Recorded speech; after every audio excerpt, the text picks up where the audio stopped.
Puji Tuhan, salam sejahtera buat kita semua. Kita bersyukur kepada Tuhan kembali kita berjumpa dalam ibadah online hari ini. Mari memuji Tuhan, naikkan pujian penyembahan kita kepada Tuhan lewat pujian yang kita akan naikkan kepada Tuhan. Layakan ku hampiri tahta-Mu ya Tuhan, layakan ku memuji sembah-Mu untuk menikmati dan merasakan hadirat-Mu. Haleluya. Layakan ku hampiri tahta-Mu, layakan ku memuji sembah-Mu, layakan aku di hadapan-Mu, merasakan, menikmati hadirat-Mu. Basuh hatiku, basuh hatiku dengan darah yang mulia, basuh hatiku dari cemar dunia. Hanya dengan kesucianku berlayak ada di hadirat-Mu Bapa. Mari kembali katakan, layakan ku hampiri tahta-Mu. Layakan ku hampiri tahta-Mu. Amin Tuhan. Layakan memuji Engkau ya Tuhan. memuji sembah-Mu. Amin. Layakan aku di hadapan-Mu, merasakan, menikmati hadirat-Mu. Basuh hatiku, basuh hatiku dengan darah yang mulia. basuh hatiku dari cemar dunia ini ya Tuhan.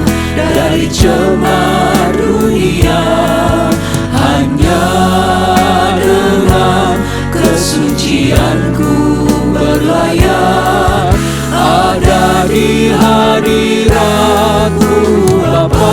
Basuh hatiku, basuh hatiku dengan darah yang mulia, basuh hatiku dari cemar dunia. Hanya dengan kesucianku berlayak ada di hadirat-Mu Bapa.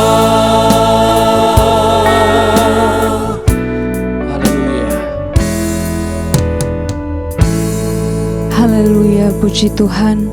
Layakan kami menghampiri tahta-Mu Tuhan, layakan kehidupan kami, basuh hati kami, untuk kami benar-benar layak ada di hadapan hadirat-Mu. Hanya dengan kesucian kami berlayak ada di hadapan hadirat-Mu ya Tuhan. Terima kasih Bapa yang baik buat kesempatan yang Tuhan berikan kepada kami. Pada hari ini kami masih boleh memuji, menyembah Engkau, mempermuliakan nama-Mu.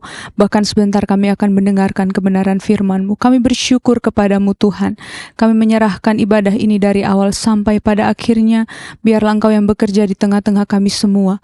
Kami merindukan jamahan-Mu, lawatan-Mu. Kami mau kehidupan kami diubahkan, kehidupan kami dipulihkan melalui ibadah ini Tuhan. Terima kasih Bapa yang baik. Terima kasih Tuhan. Kami menyerahkan ibadah ini ke dalam tangan kasih-Mu. Dalam nama Yesus Kristus kami berdoa dan bersyukur. Haleluya, puji Tuhan. Amin. Mari saya undang kita bangkit berdiri bersama-sama. Kita bersorak, memuji Tuhan, meninggikan nama Tuhan. Karena ada kesukaan yang Tuhan berikan dalam kehidupan kita. Angkat suara memuji Tuhan, meninggikan nama Tuhan. Kesukaan sorga yang kurasa sekarang ini, dunia tidak memberikan kesukaan semacam ini. Kesukaan sorga yang kurasa sekarang ini. Amin. Kesukaan sorga, kesukaan sorga dikerjakan oleh Roh Suci. Dunia tidak memberi kesukaan semacam ini. Sebab itu ku puji Tuhan Yesus yang maha tinggi. Kesukaan sorga,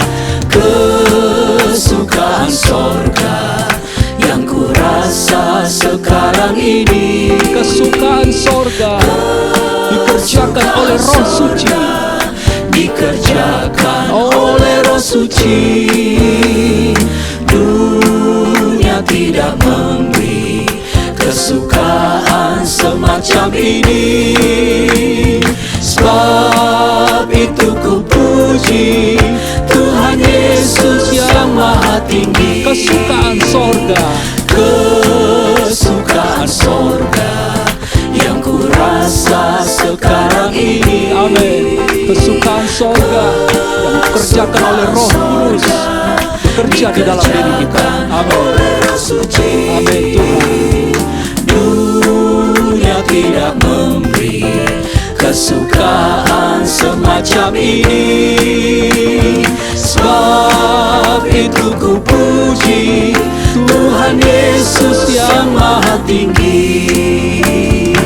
Betapa heranlah sabdanya bekerja di dalam kehidupan kita. Haleluya.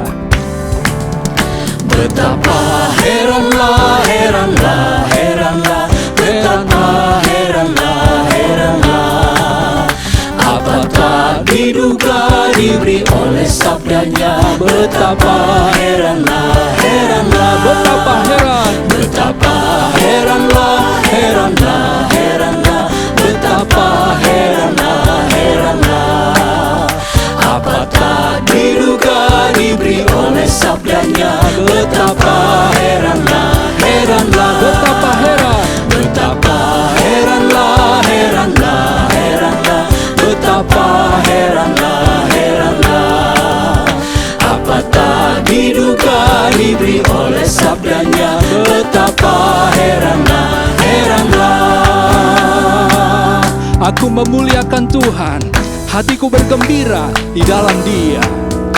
Aku memuliakan Tuhan dan hatiku bergembira dalam Dia, karena perbuatannya amat besar dan suci namanya. Aku memuliakan, mari kita muliakan Tuhan, agungkan Dia, angkat suara memuji Dia.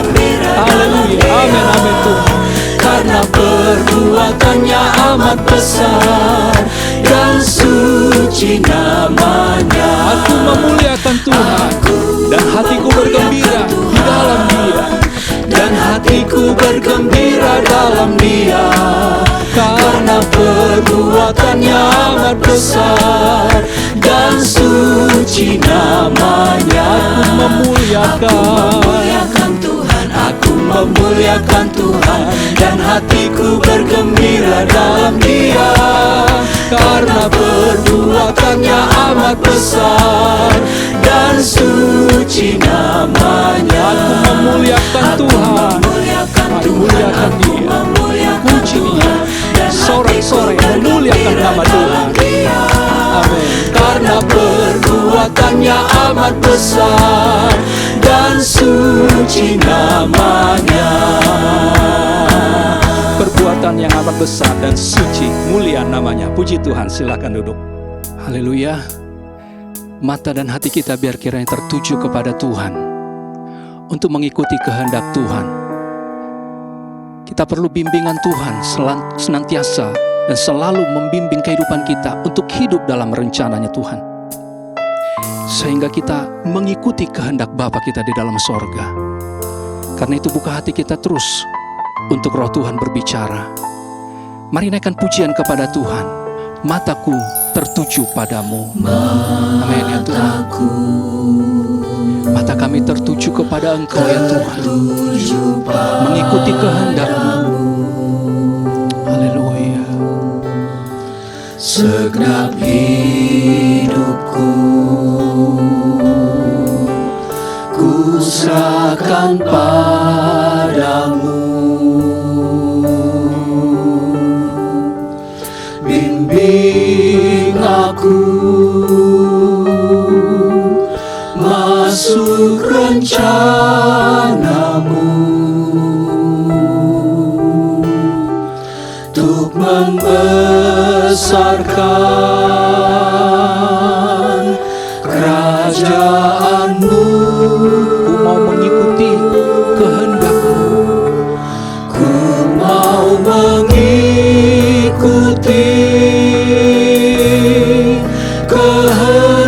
kehendak-Mu ya Bapa. Ku mau selalu menyenangkan hati-Mu. Mataku tertuju kepadamu ya Tuhan. Mataku tertuju padamu. Segenap hidup kami Segenap serahkan kepadamu ya Tuhan. ku serahkan padamu. Bimbing aku, Bimbing aku masuk rencana-Mu untuk membesarkan kerajaan-Mu. ku mau mengikuti kehendak-Mu. Ku mau mengikuti kehendak-Mu ya Bapa. Ku mau selalu menyenangkan hati-Mu. Ku mau mengikuti kehendak-Mu ya Bapa. Mau mengikuti kehendak-Mu ya Bapa. Ku mau selalu menyenangkan hati-Mu. Ku mau mengikuti kehendak-Mu. Ku mau mengikuti kehendak-Mu ya Bapa. Ku mau selalu menyenangkan hati-Mu.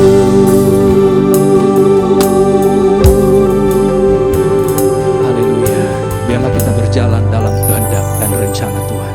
Mari kita siapkan hati kita untuk terima firman Tuhan. Izinkan dan luaskan hati kita untuk Roh Kudus bekerja menjamah setiap kehidupan kita lewat firman Tuhan yang akan kita terima. Mari saya undang kita bangkit berdiri bersama-sama. Naikkan pujian kepada Tuhan. Kami berkumpul memuji-Mu. Kehadiran-Mu itu yang kami perlu ya Tuhan. Kami berkumpul untuk memuji-Mu. Kami berkumpul untuk menyembah-Mu. Kehadiran-Mu Tuhan, Kehadiran-Mu itu yang kami perlu. itu yang kami Ya Tuhan. perlu. Jamahlah Tuhan, urapilah kami. Kami berkumpul untuk memuji-Mu. Kami berkumpul untuk memuji-Mu. Kami berkumpul untuk menyembah-Mu. Kehadiran-Mu itu yang kami perlu. Jamahlah Tuhan, urapilah kami.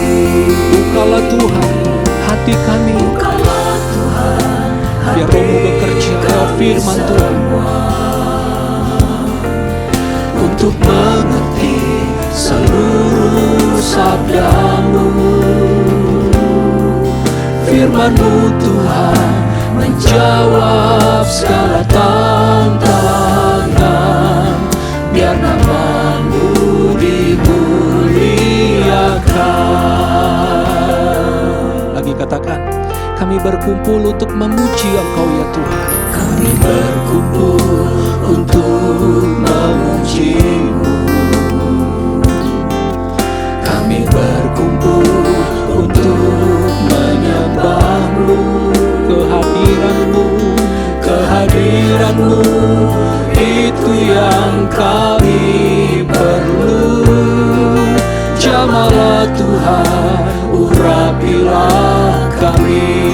Bukalah Tuhan hati kami semua, supaya kami mengerti firman-Mu,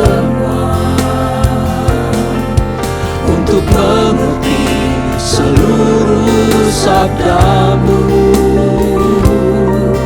Firman-Mu Tuhan menjawab segala tantangan, biar nama-Mu dimuliakan. bukalah Tuhan hati kami. Oh haleluya, Kami semua agar kami dapat mengerti sabda-Mu ya Tuhan. untuk mengerti Haleluya. firman-Mu Tuhan menjawab segala tantangan, biar nama-Mu dimuliakan.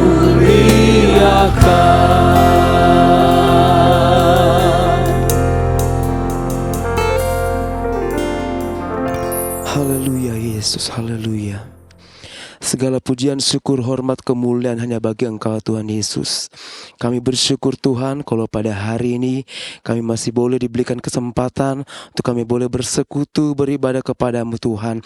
Terima kasih banyak Bapa di dalam sorga, kalau Tuhan kami telah menaikkan pujian penyembahan kami, kerinduan kami Tuhan, biarlah pujian kami, penyembahan kami naik berbau harum di hadapan hadirat-Mu Tuhan, menyukakan dan menyenangkan hati-Mu Tuhan. Terima kasih banyak Bapa di dalam surga. Saatnya Tuhan kami rindu untuk kami boleh kembali diisi oleh kebenaran firman-Mu Tuhan. Mari Tuhan Yesus, buka setiap hati kami Tuhan. Biar setiap firman Tuhan yang kami dengar Tuhan, biarlah tertanam baik di dalam hati kami Tuhan. Dan bila kami menjadi umat-umat Tuhan yang terus menjadi pelaku-pelaku kebenaran firman-Mu Tuhan, mengurapi hamba-Mu Tuhan, Kau pakai dia secara luar biasa untuk kemuliaan nama-Mu Tuhan Yesus. Terima kasih banyak Bapa di dalam sorga. Kami mau sambut kebenaran firman-Mu dengan penuh ucapan syukur di dalam satu nama yang ajaib, nama yang berkuasa atas hidup kami. Di dalam nama Tuhan Yesus Kristus kami berdoa. Haleluya. Amin. Puji Tuhan, silakan duduk kembali.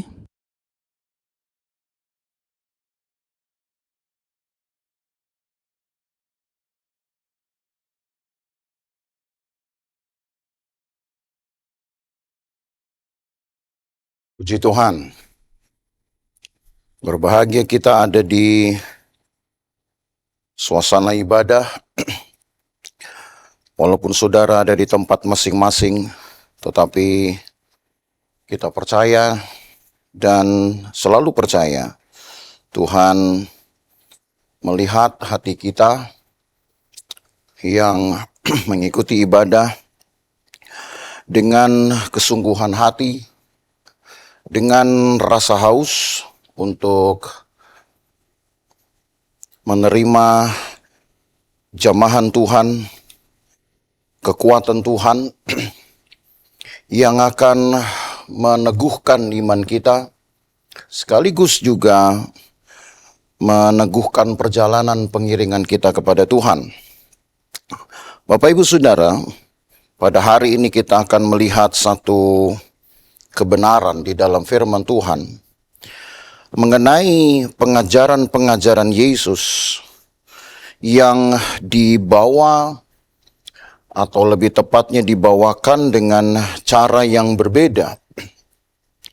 Banyak kali kalau saudara melihat di dalam catatan-catatan Injil, Matius, Markus, Lukas, dan Yohanes, maka Yesus lebih banyak menggunakan waktunya untuk berbicara dengan lugas, dengan terus terang, baik itu di hadapan kerumunan massa maupun juga di hadapan seorang demi seorang.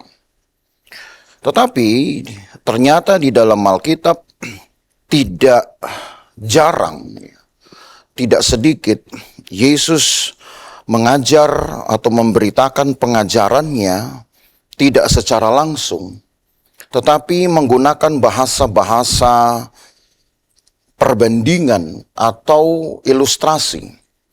Dan di dalam Alkitab dikenal dengan perumpamaan. Kalau kita melihat di dalam Matius pasal yang ke-13 ayat 10 sampai ayat 17, Kita akan mengawali pemahaman kita tentang pengajaran-pengajaran Yesus di dalam kategori perumpamaan itu melalui ayat-ayat ini, saudara. Matius pasal yang ke-13 dari ayat 10 sampai ayat 17. Maka firman Tuhan tertulis demikian. Maka datanglah murid-murid dan bertanya kepadanya, "Mengapa engkau berkata-kata kepada mereka dalam perumpamaan?" Jawab Yesus, "Kepadamu diberi karunia untuk mengetahui rahasia kerajaan sorga, tapi kepada mereka tidak. Karena siapa yang mempunyai, kepadanya akan diberi, sehingga ia berkelimpahan. Tapi siapa yang tidak mempunyai, apapun juga yang ada padanya akan diambil daripadanya. Itulah sebabnya aku berkata-kata dalam perumpamaan kepada mereka.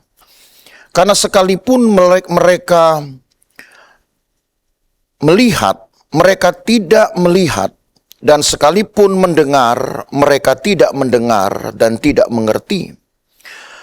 Maka pada mereka genaplah nubuat Yesaya yang berbunyi, kamu akan mendengar dan mendengar, namun tidak mengerti. Kamu akan melihat dan melihat, namun tidak menganggap.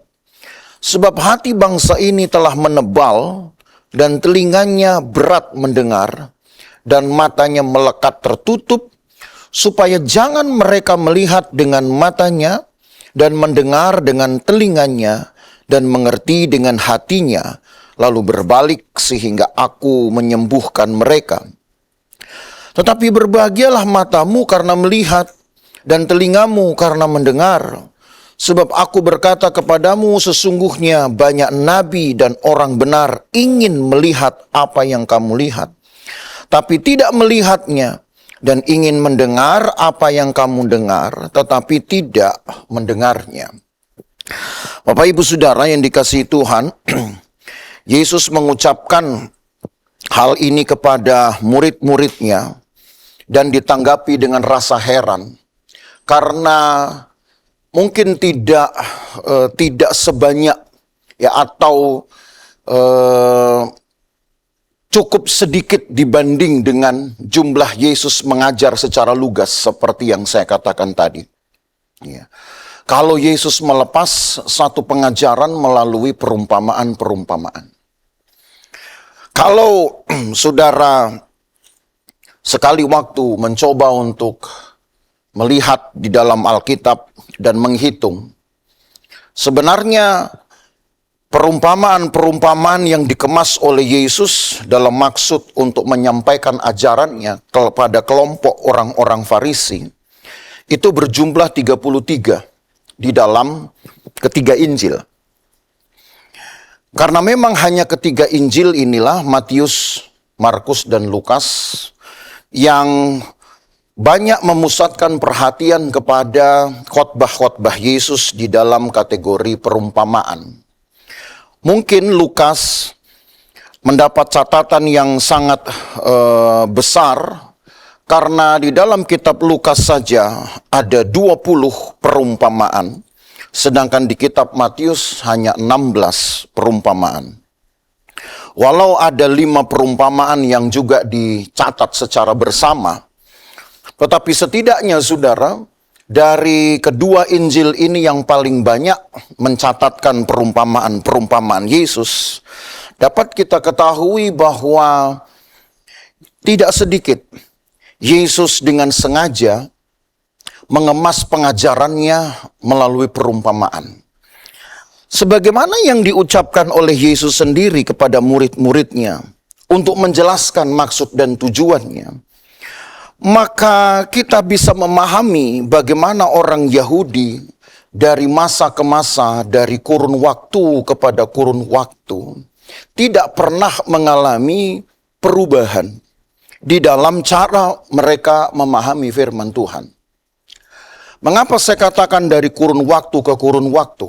Nanti kita akan membahas, saudara, bahwa Yesus pun menyinggung nubuat yang diucapkan oleh Yesaya yang diucapkan lebih dahulu 7 abad sebelum Yesus mengucapkan kalimat ini.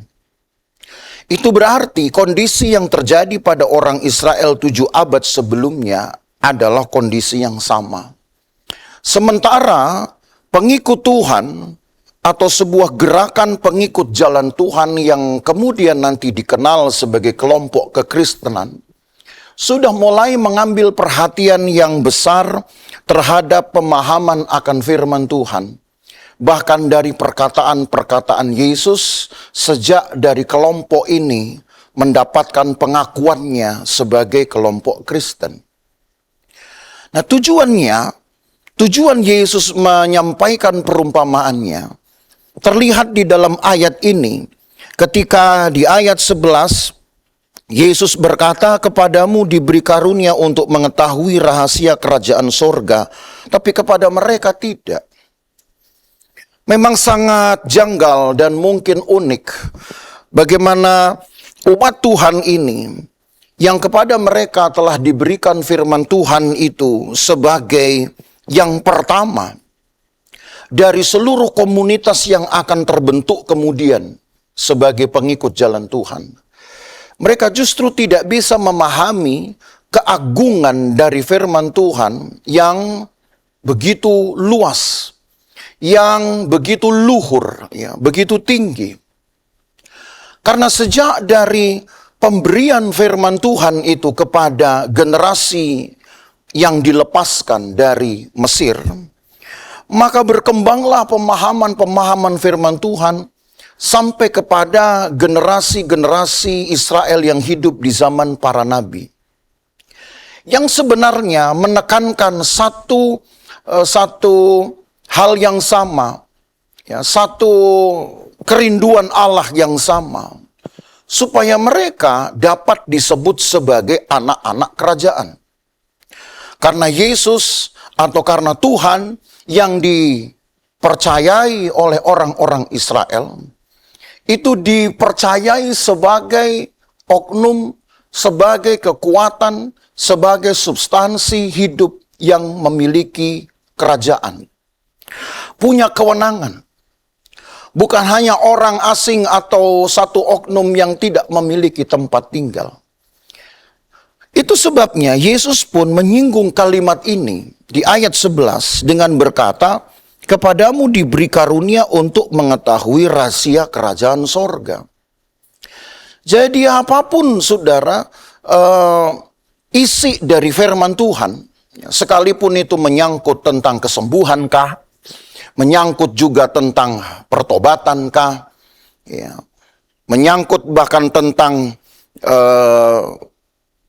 etika, kehidupan bersosial, banyak materi yang Yesus sampaikan. Tapi intinya hanya satu, apakah seseorang sudah layak atau memang seseorang itu mau dipersiapkan untuk menjadi warga dari kerajaan Allah. Maka ada rahasia kerajaan yang dinyatakan oleh Yesus melalui khotbah-khotbahnya. Tetapi lagi sekali saya katakan yang unik adalah bahwa orang Israel ini sendiri sebagai kelompok pertama yang memiliki firman, kelompok pertama yang dikaruniakan firman, dan bahwa firman ini pun mengandung kekuatan untuk melakukan apa saja, menghadirkan apa saja, itu tidak bisa mereka pahami.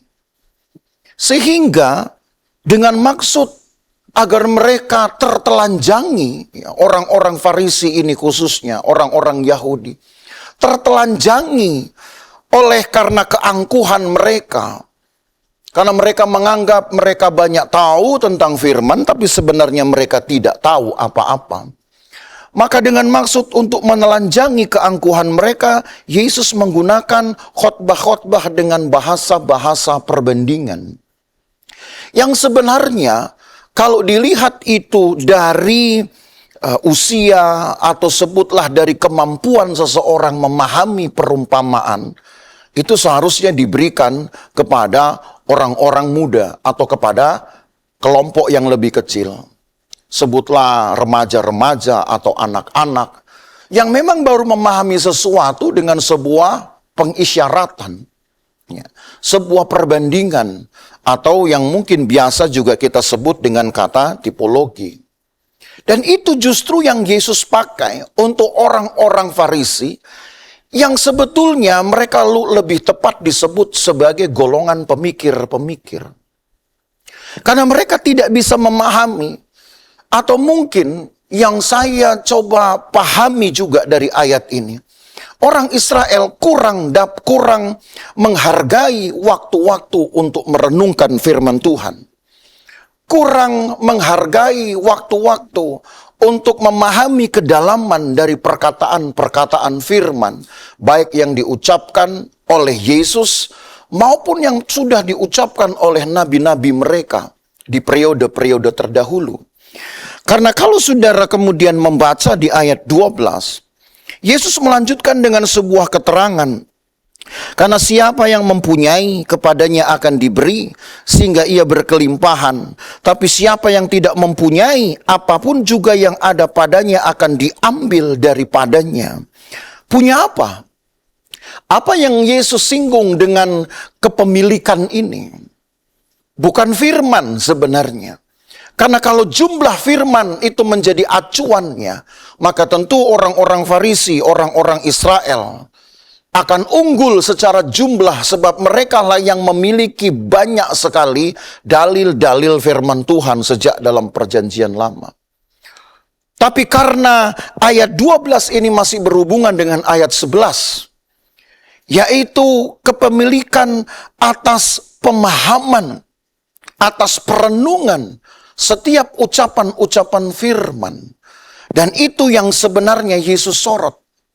Bukan banyaknya dalil, bukan banyaknya statement, bukan banyaknya ayat.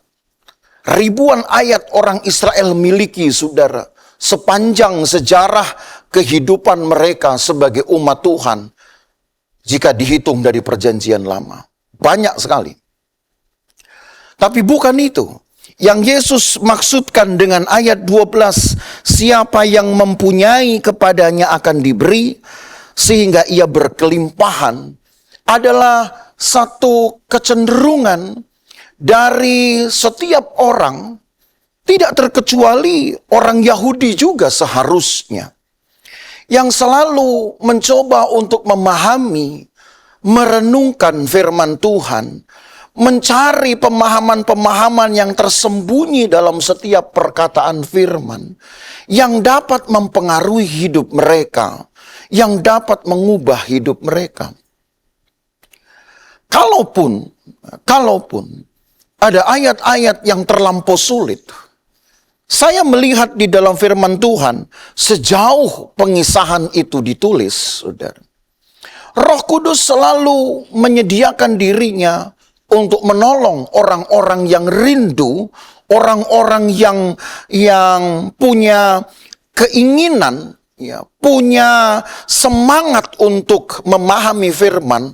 Roh Kudus akan menuntunnya sehingga terciptalah satu pengertian, terciptalah satu kesadaran yang akhirnya mengajak seseorang itu, baik kita khususnya, baik juga pembaca Alkitab ini, baik juga murid-murid Yesus, termasuk orang-orang Yahudi secara umum yang selalu ada di sekitar pelayan Yesus, untuk dapat mengubah hidup kita menyesuaikan diri dengan kehendak Tuhan. Karena itu yang diinginkan, saudara. Setiap firman itu membentuk manusia untuk memahami kebenaran, untuk dapat memahami juga ketidakbenaran, sehingga dari pemahaman ini akan timbul satu keinginan untuk meminimalisir dosa, kalau kita tahu bahwa hal itu tidak berkenan. Dan yang kedua tentu memaksimalkan kehendak Allah, kalau kita tahu bahwa di dalam Alkitab itu ada hal baik yang diucapkan. Jika dibandingkan saudara dengan kondisi umat Tuhan, maka saya yakin kita sepakat untuk berkata bahwa perubahan hidup Itu tidak ada pada umat Tuhan ini sepanjang pengisahan Alkitab. Sebutlah yang lebih pendek masanya adalah dari masa nabi-nabi kepada masa Yesus. Sebab Yesus kemudian menyinggung perkataan Nabi Yesaya itu. Mari kita lihat kemudian di ayat yang ke-14. Karena kurangnya kesadaran, kurangnya kerinduan, kurangnya motivasi untuk memahami firman.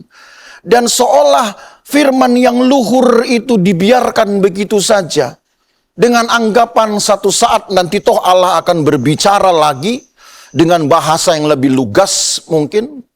Maka Yesus menyinggung satu perkataan Yesaya yang diucapkan di, mungkin kita perlu lihat di dalam kitab Yesaya saja, saudara.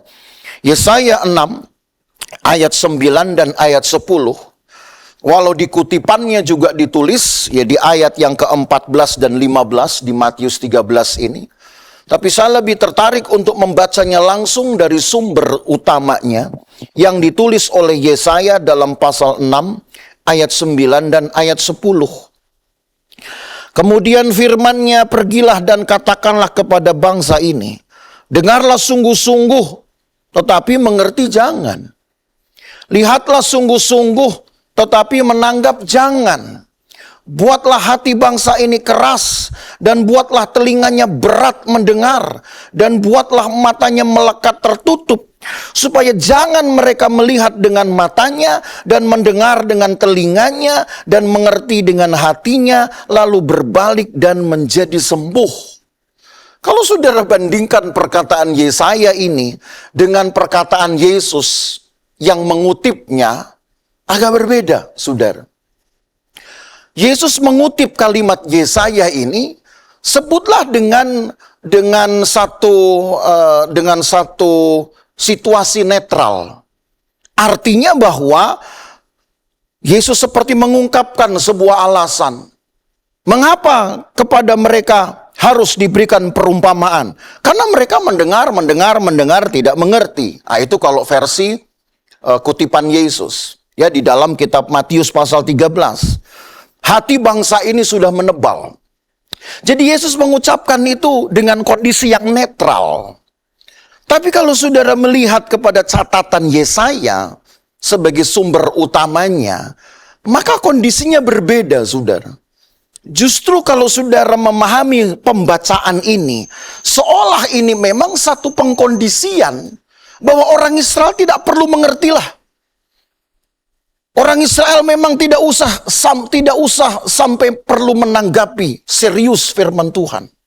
Berbeda, saudaranya. Pertanyaannya kenapa?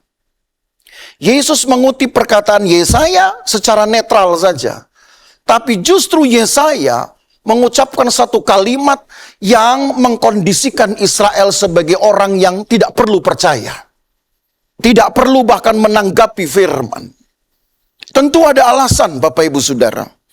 Karena yang Yesaya ucapkan ini datang dari sebuah akumulasi ketidakpercayaan orang Israel dalam kurun waktu yang lebih lama lagi, Saudara.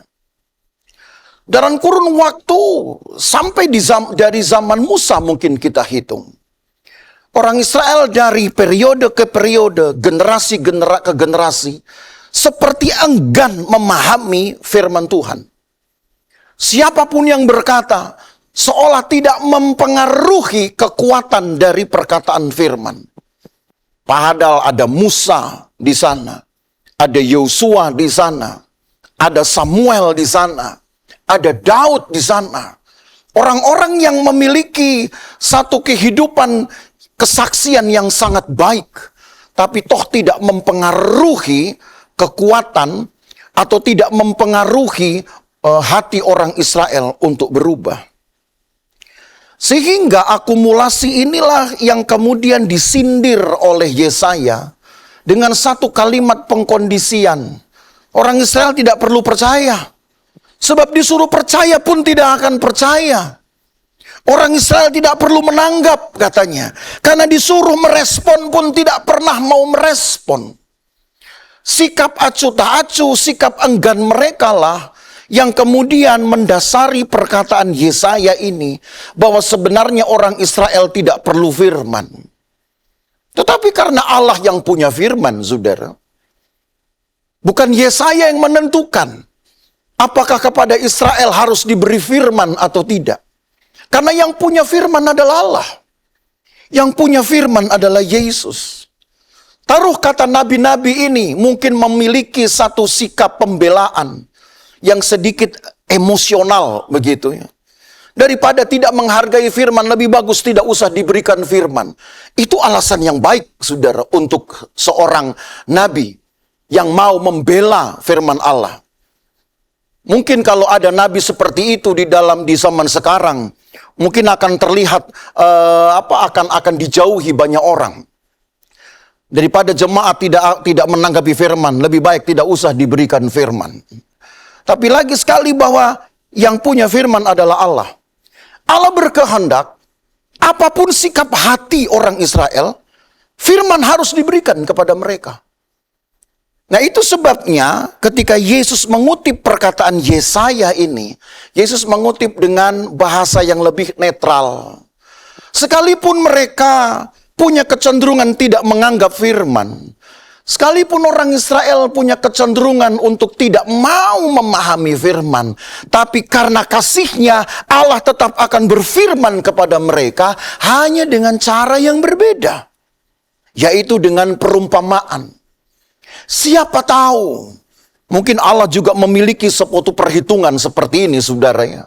Siapa tahu, lambat laun dengan pemberitaan firman yang dikemas dengan cara memperbandingkan cerita dengan kenyataan, itulah perumpamaan. Maka orang Israel pelan-pelan akan tumbuh kesadarannya. Maka saudara melihat beberapa kebenaran di sini, bahwa bagaimanapun juga, apapun keadaan manusia, bagaimanapun sikap hati manusia terhadap firman, Allah tetap punya kerinduan untuk memberikan firman kepada seseorang. Maka berbahagialah kita, saudara, jikalau di dalam keadaan kita yang mungkin acuh tak acuh, saudara mungkin juga sudah mulai enggan untuk memahami firman lebih jauh, lebih luas. Saudara, kita harus bersyukur bahwa Allah tetap ingin berfirman dengan kita. Tapi kalau firman itu kemudian datang kepada kita di dalam bentuk perumpamaan, maka berarti kita sudah menjadi seorang yang kecil sekali rohaninya. Sebab perumpamaan itu seringkali diberikan hanya untuk anak-anak kecil, seperti tadi saya katakan. Maka menjadi kerdillah kita, kerdillah cara kita memahami, dan kerdil juga berarti iman kita. Kalau kita enggan untuk memahami firman dan paling tidak merenungkan firman itu. Nah, itu sebabnya Bapak Ibu Saudara, dari perkataan Yesus inilah kita tahu bahwa Yesus sebenarnya menemplak orang-orang Farisi yang secara kemampuan mereka harusnya sudah bisa disebut pemikir-pemikir, pengajar-pengajar yang bisa memahami firman Tuhan dari perenungannya, yang bisa menerapkan firman Tuhan dalam hidupnya dari kesadarannya, tapi tidak juga dilakukannya. Mereka lebih suka mungkin ada di dalam keadaan kecil atau kerdil rohani. Dan kalau itu terjadi pada kita, saudara, maka sangat disayangkan kalau kita dengan lamanya waktu kita mengikut Tuhan, dengan lamanya kita menjadi warga gereja, tapi kita belum layak menjadi warga kerajaan sorga. Karena belum tentu warga gereja itu adalah syarat menjadi warga kerajaan sorga. Tapi pemahaman akan firman. Itu sebabnya di dalam 2 ayat yang terakhir, ayat 16 dan ayat 17, Yesus berkata, "Tetapi berbahagialah matamu karena melihat dan telingamu karena mendengar. Sebab aku berkata kepadamu sesungguhnya, banyak nabi dan orang benar ingin melihat apa yang kamu lihat, tapi tidak melihatnya. Dan ingin mendengar apa yang kamu dengar, tapi tidak mendengarnya."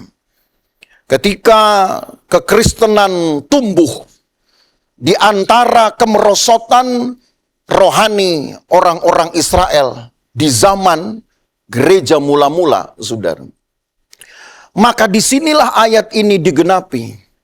Banyak orang besar, Banyak yang kemudian disebut sebagai orang benar atau orang-orang saleh pada masa itu.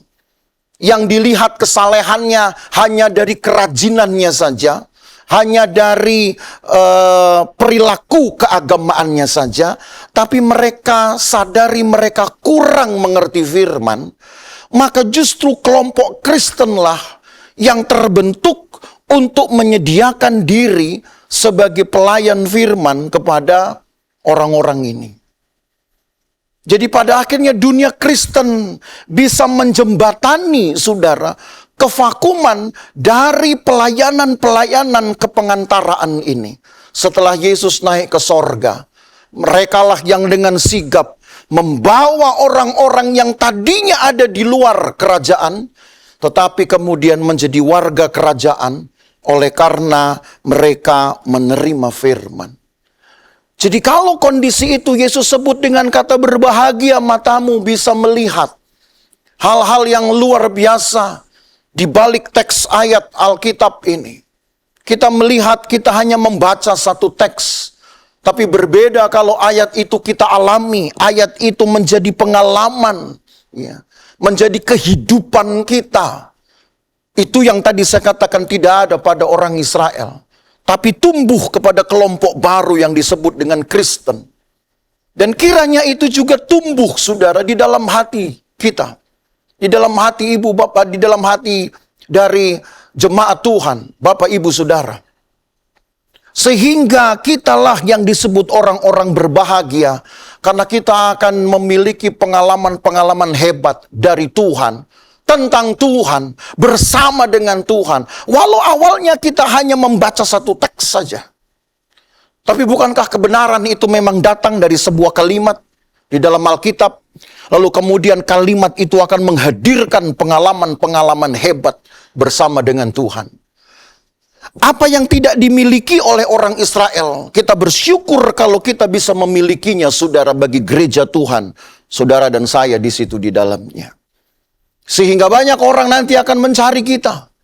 Bukan karena kita punya firman. Lagi sekali firman itu punya Allah. Firman itu hanya punya Yesus. Tapi pada kita ada satu kehidupan. Penerapan langsung dari firman ini. Sehingga orang pun ingin mengalami apa yang kita alami dari firman. Hasil dari kekuatan firman. Sehingga tidak perlu bagi kita harus diceritakan dengan perumpamaan. Karena dengan bahasa lugas kita bisa memahami. Dengan bahasa lugas kita bisa menerima. Dengan bahasa lugas tumbuh kepercayaan. Dengan bahasa yang lugas tumbuh satu kerinduan untuk melayani. Tuhan memberkati kita Bapak Ibu Saudara.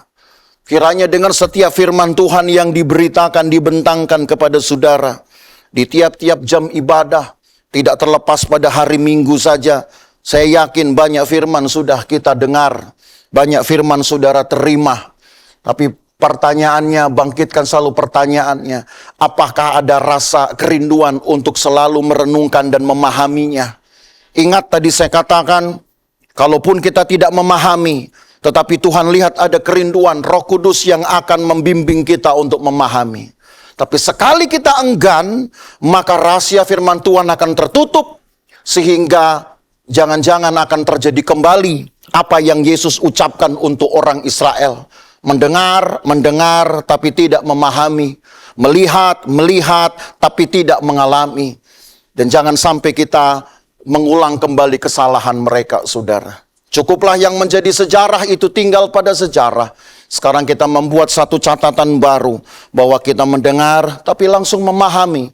Kita melihat dan mengalami. Sehingga orang-orang lain pun juga punya kerinduan yang sama. Dan Tuhan dipermuliakan di dalam firman-Nya. Tuhan memberkati.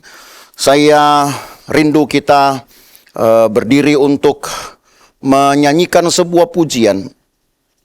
Mendasari atau menerima firman Tuhan ini hanya dengan satu kerinduan merenungkan firman Tuhan, maka segala kekayaan, kekuatan, rahasia yang disebut dengan rahasia menjadi pengalaman kita semua. Maka dengan menyanyikan satu pujian yang berkata, Engkau sungguh indah tiada taranya, Sungguh menakjubkan kita memahami, mempercayai bahwa hikmat Tuhan itu tidak terselami, tidak terduga kasih-Nya, dan satu kerinduan kalau Dia masih ingin berfirman, lepas dari sikap saudara menerima, antusias atau enggan, Dia tetap berfirman. Maka jangan enggan supaya engkau jangan seperti orang Israel. Kau sungguh indah tiada taranya, sungguh menakjubkan,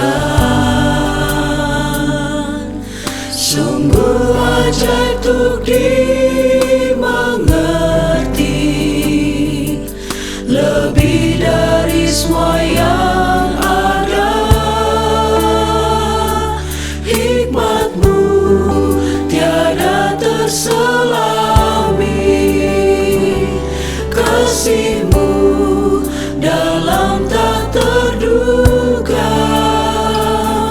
Kau sungguh indah tiada taranya, mulia dan berkuasa.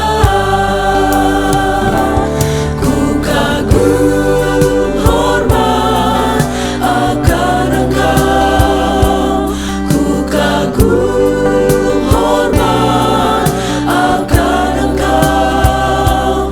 Kau Allah yang layak dipuji, ku kagum akan Engkau. Haleluya. Kau sungguh indah tiada taranya, sungguh menakjubkan, sungguh ajaib untuk dimengerti, lebih dari semua yang ada.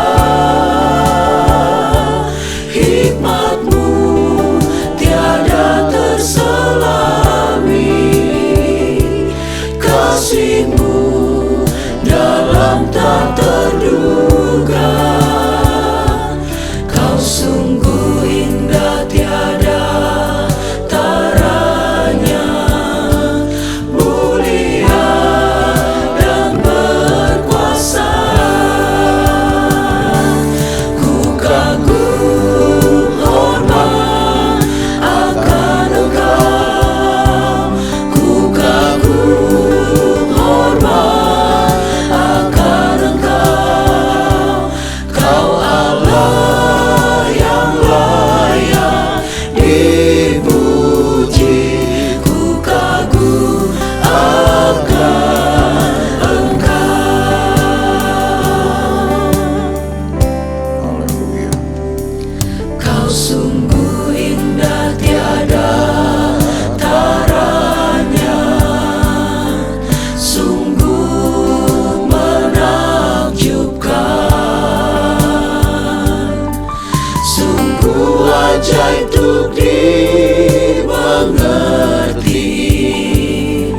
lebih dari semua yang ada. Hikmat-Mu tiada terselami, kasih-Mu dalam tak terduga. Kau sungguh indah tiada taranya, mulia dan berkuasa. Ku kagum hormat akan Engkau, ku kagum hormat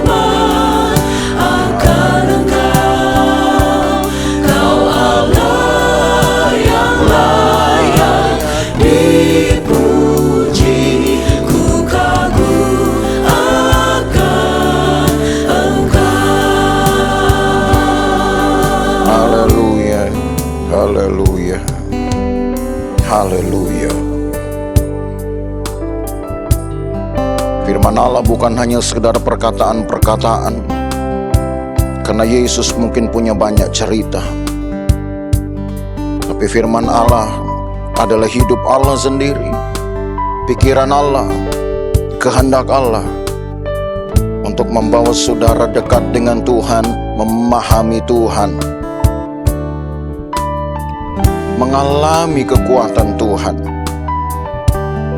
Sangat disayangkan umat Tuhan tidak mengalami hal-hal ajaib ini karena mereka enggan untuk memahaminya. Tapi kita hari ini akan mengubah keadaan itu, karena kita pun ingin mengubah hidup kita. Kita ingin mengalami kekuatan Tuhan. Haleluya. Haleluya, haleluya, haleluya, haleluya, haleluya, haleluya. Haleluya, haleluya. Engkau percaya ada kekuatan Allah dilepaskan. Engkau terima dan percaya ada kekuatan Allah bekerja di dalam hidupmu. Haleluya, haleluya.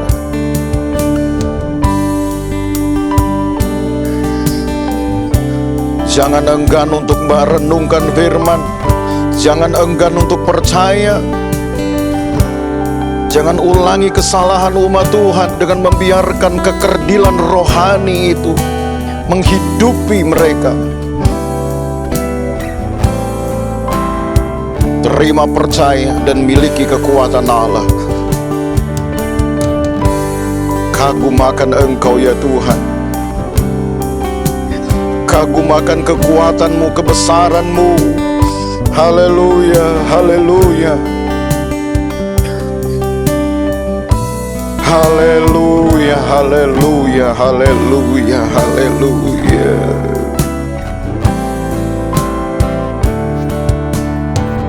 Haleluya. Ku kagum hormat akan Engkau. Ku kagum hormat akan Engkau. Kau Allah yang layak dipuji. Ku kagum akan Engkau. Ku kagum hormat akan Engkau. Ku kagum hormat akan Engkau. Kau Allah yang layak dipuji. Ku kagum akan Engkau.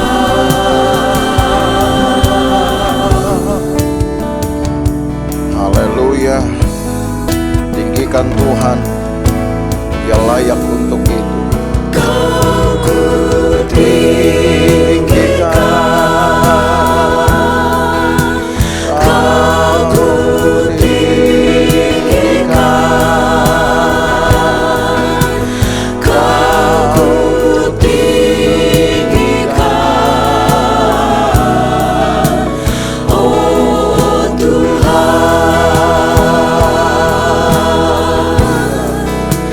Kau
biasa. Luar biasa Engkau Tuhan Yesus. Karena hidupmu sendiri adalah satu kekuatan. Firman-Mu juga adalah satu kekuatan. Pelayananmu itu bukan hanya sekedar sejarah, tapi juga satu berita. Berita yang melegakan. Ada firman yang hadir untuk hidup bersama dengan orang-orang percaya. Menghadirkan pengalaman-pengalaman hebat di dalam kehidupan orang percaya. Terima kasih Tuhan Yesus. Jikalau sekian banyak abad umat Tuhan yang seharusnya lebih dahulu memahami firman, tapi mereka tidak dapat menyenangkan hati Allah dengan firman. Biarkanlah kami sekarang di masa ini, gereja Tuhan akhir zaman, dapat menjadi satu tuaian yang menyenangkan hati Allah. Karena kami tahu firman Tuhan, kami tahu hati Tuhan, bukan dengan hikmat kami, tapi karena Roh Kudus membimbing kami melihat satu semangat dan motivasi untuk memahami rahasia Allah.